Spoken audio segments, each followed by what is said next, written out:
23 साल का एक लड़का लगातार अपनी 2 गेंदों पर एक ही बल्लेबाज को 2 बार आउट करता है। विकेट बड़ा था क्योंकि बल्लेबाज बड़ा था, तो खुशी में इस गेंदबाज से सेलिब्रेशन भी बड़ा हो गया। लेकिन 23 साल के उस लड़के को कहां पता था कि सिर्फ और सिर्फ 36 घंटे के अंदर उसे सेलिब्रेशन, इस जश्न की ऐसी कीमत चुकानी पड़ेगी जिसे विश्व क्रिकेट का इतिहास कभी भूल कर भी नहीं भूल पाएगा। साल 1998 में भारत, श्रीलंका और जिम्बाब्वे के बीच कोका कोला कप हो रहा था। श्रीलंका और जिम्बाब्वे को हराकर भारत पहले ही 6 अंकों के साथ फाइनल में पहुंच चुका था। जिम्बाब्वे ने भी वर्ल्ड चैंपियन श्रीलंका को लगातार 2 मैचों में रौंदकर 4 अंकों के साथ फाइनल में अपनी जगह पक्की कर ली थी। लेकिन फाइनल मैच से पहले भारत और जिम्बाब्वे के बीच ग्रुप का एक मैच अभी बाकी था। हालांकि इस मैच का कोई इंपॉर्टेंस नहीं था क्योंकि दोनों टीमों ने फाइनल में अपनी जगह पक्की कर ली थी। लेकिन क्रिकेट का हर मैच एक जंग है और जंग का हर लम्हा इतिहास की धरोहर है। इस ग्रुप मैच में जिम्बाब्वे की टीम ने पहले बैटिंग करते हुए 205 रनों का टारगेट भारतीय टीम को दिया और टारगेट बचाने के लिए जब जिम्बाब्वे की टीम मैदान पर उतरी तो जिम्बाब्वे की टीम में आज अलग ही जोश दिख रहा था। उसके 2 कारण थे। एक तो जिम्बाब्वे ने वर्ल्ड चैंपियन श्रीलंका को हराया था और दूसरा कारण था उनका हेनरी ओलंगा, जो चोट के बाद इस मैच में वापसी कर रहा था। जिम्बाब्वे का पोस्टर बॉय, जिसकी गेंद और रफ्तार किसी भी बैट्समैन को कब अपना शिकार बना ले कुछ कहा नहीं जा सकता था। इसके पहले जितनी बार भी ओलंगा भारत के सामने आया उसने पूरी भारतीय बैटिंग लाइनअप को चीर के रख दिया था। जब ओलंगा मैदान पर आया तो उसकी आंखें भूखे शेर की तरह भारतीय बल्लेबाजों को घूर रही थीं और मैच के दूसरे ओवर में अपनी डाली हुई दूसरी ही गेंद पर ओलंगा ने गांगुली का शिकार कर लिया। टीम का स्कोर अभी 10 रन से 19 रन ही पहुंचा था कि ओलंगा ने राहुल द्रविड़ का विकेट लेकर भारत की दीवार को ध्वस्त कर दिया था। राहुल द्रविड़ के आउट होने के बाद मैदान में आता है भारत का विश्वास, भारत का गुरूर, भारत का घमंड, Lord of cricket Sachin Tendulkar. कहा जाता है एक ऐसा बल्लेबाज जिसकी विकेट की चाहत दुनिया के हर गेंदबाज का सपना हुआ करता था। लेकिन आज कुदरत को कुछ और ही मंजूर था। टीम का स्कोर भी 20 रन से बढ़कर 28 रन ही हुआ था कि ओलंगा ने अपने तीसरे ओवर की तीसरी गेंद पर सचिन का विकेट ले लिया। गेंद सचिन के बल्ले का बाहरी किनारा लेते हुए विकेट कीपर के ग्लव्स में जा पहुंची। ओलंगा इस विकेट का जश्न मनाने ही वाला था कि अंपायर ने इस गेंद को नो बॉल दे दिया। ओलंगा के अरमानों को वक्त ने जैसे टुकड़े टुकड़े कर दिया था। ओलंगा एक घायल शेर की तरह अपनी एक शॉर्ट बॉल से फिर से सचिन पर प्रहार करता है और इस बार भारतीय क्रिकेट प्रेमियों में सन्नाटा छा जाता है। सचिन उस गेंद को डिफेंस करने के चक्कर में ग्रैंड फ्लावर को कैच दे बैठते हैं। भारत का घमंड, भारत का गुरूर, भारत का विश्वास भारत को मैदान में अकेला छोड़कर दुख और मायूसी के साथ बाहर जा रहा था और उसके साथ साथ बाहर जा रही थी इस मैच को जीतने की भारत की उम्मीदें। सचिन जब बाहर जा रहे थे तो ओलंगा का जश्न इतना बड़ा था और इस जश्न में की गई हरकत इतनी घटिया थी जो सचिन को अंदर तक झकझोर कर रख देती है, क्योंकि ओलंगा जाते हुए सचिन को बुरी तरह से आंखें तरेरता है। जैसे ओलंगा की घूरती हुई आंखें सचिन से कह रही हूँ, होगे तुम महान बल्लेबाज औरों उनके लिए। लेकिन जब सामने गेंदबाज हेनरी ओलंगा हो तो विकेट देकर आंखें झुकाकर चुपचाप निकल लिया करो। ओलंगा को शायद नहीं पता था कि आंखें भी बोलती हैं, आंखें भी बातें करती हैं और आंखें भी चिल्लाती हैं और ओलंगा की आंखों का शोर सचिन के जहन तक पहुंचकर सचिन को परेशान कर रहा था। रास्ते में मिले जडेजा ने सचिन का मूड लाइट करने की कोशिश में कहा, क्या सर आज खेलने का मूड नहीं था क्या? उस वक्त सचिन ने जडेजा से बस इतना ही कहा, बस अगले मैच तक रुको। अगला मैच मतलब इस टूर्नामेंट का फाइनल मैच जो इस मैच के सिर्फ 36 घंटे बाद प्रारंभ होने वाला था। सचिन ने बाद में खुद बताया कि ये 36 घंटे उनके जिंदगी के सबसे लंबे 36 घंटे थे। सचिन पवेलियन में लौटने के बाद सीधे नेट्स में प्रैक्टिस के लिए चले गए और वहां सचिन करीब 1 घंटे से ऊपर बाउंसर और शॉर्ट बॉल के ऊपर प्रैक्टिस करते रहे और प्रैक्टिस के बाद जब सचिन अपने कमरे में लौटे तब तक ओलंगा ने भारत के टॉप ऑर्डर को ध्वस्त करते हुए 4 विकेट लेकर मैच जिम्बाब्वे की झोली में डाल दिया था। भारत 47.4 ओवर में 192 रन बनाकर ऑल आउट हो चुका था। हेनरी ओलंगा भारत के लिए कहर बनते हुए प्लेयर ऑफ द मैच बना था। सचिन अपने होटल रूम में बैठकर बार बार उसी गेंद को विजुअलाइज कर रहे थे। वस्तुतः उस गेंद ने सचिन को परेशान कर रखा था। सचिन के तरकश में हर वो तीर था जो किसी भी गेंदबाज को धराशायी कर दे, लेकिन ओलंगा की उस एक गेंद ने जिस पर सचिन लगातार 2 बार आउट हुए थे, सचिन के जहन में कुछ सवाल छोड़ दिए थे। पूरी रात सचिन की आंखों से नींद गायब थी। करवटें बदलकर सचिन ने किसी तरह से अपनी रात काटी और सुबह होते ही सचिन उस सवाल के जवाब के लिए नेट प्रैक्टिस के लिए चले गए। उधर जिम्बाब्वे के खेमे में ओलंगा को लेकर सचिन के इर्द गिर्द एक चक्रव्यूह तैयार किया जा रहा था। मैच शुरू होने से पहले ओलंगा एक बार फिर सचिन का शिकार करने का सपना देख रहा था। वहीं सचिन से वक्त काटे नहीं कट रहा था। सचिन बेचैन थे। उनकी नजर बार बार जाकर घड़ी की सुइयों से सवाल पूछ रही थी, अभी और कितना टाइम लगाओगे तुम लोग? खैर, वक्त कहाँ ठहरता है।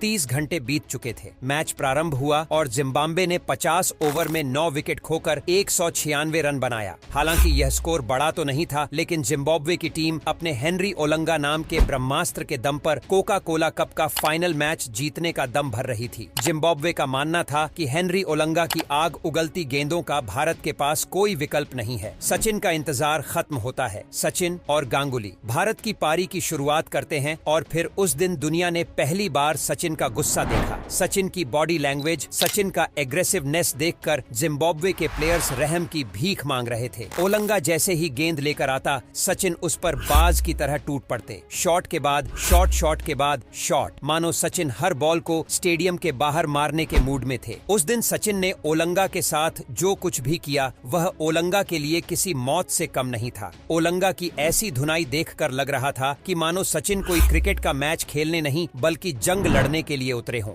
देखते ही देखते सचिन ने सिर्फ 28 बॉलों में अपना अर्धशतक पूरा कर लिया और सचिन ने सिर्फ 92 बॉल खेलकर 124 रन ठोककर महज 30 ओवर के अंदर ही जिम्बाब्वे को उसकी असली औकात बताते हुए कोका कोला कप का फाइनल मैच बिना कोई विकेट गंवाए भारत की झोली में डाल दिया था। सचिन के तेवर का अंदाजा आप इसी बात से लगा सकते हैं कि जहां सचिन के 92 बॉल में 124 रन थे, वहीं दादा ने इतनी ही गेंदें खेलकर सिर्फ 60 रन बनाए थे। जिम्बाब्वे के ड्रेसिंग रूम में सन्नाटा छाया हुआ था। ओलंगा एक कोने में सर पर हाथ रखकर बैठा अफसोस कर रहा था कि बिना मतलब उसने वह जश्न क्यों मनाया। क्या जरूरत थी उसे सोए हुए शेर के कान में उंगली डालकर उसे जगाने की। जिम्बाब्वे के ऑलराउंडर हीथ स्ट्रीक ओलंगा के पास जाकर कहते हैं, जब सचिन जैसा बैट्समैन ठान ले तो दुनिया का कोई भी गेंदबाज उसके सामने कुछ नहीं कर सकता है। निराश मत हो, सिर्फ सीख लो और जिंदगी में आगे बढ़ जाओ। कोका कोला कप के बाद जिम्बाब्वे ने पाकिस्तान के खिलाफ एक टेस्ट सीरीज खेली और ओलंगा ने एक ही पारी में पाकिस्तान के 5 विकेट लेकर यह सीरीज जिम्बाब्वे को जितवा दी। इस सीरीज में Olonga man of the series भी बना, लेकिन इस बार एक फर्क था। ओलंगा ने सबसे ज्यादा विकेट लेने के बावजूद किसी भी विकेट का वैसा सेलिब्रेशन नहीं किया। सचिन की उस धुलाई से ओलंगा को एक सबक जरूर मिल गया था। कॉन्फिडेंस वॉन्फिडेंस सब अपनी जगह पर। बिना वजह सोए हुए शेर को जगाना न उसकी सेहत के लिए अच्छा है, न उसकी टीम की सेहत के लिए।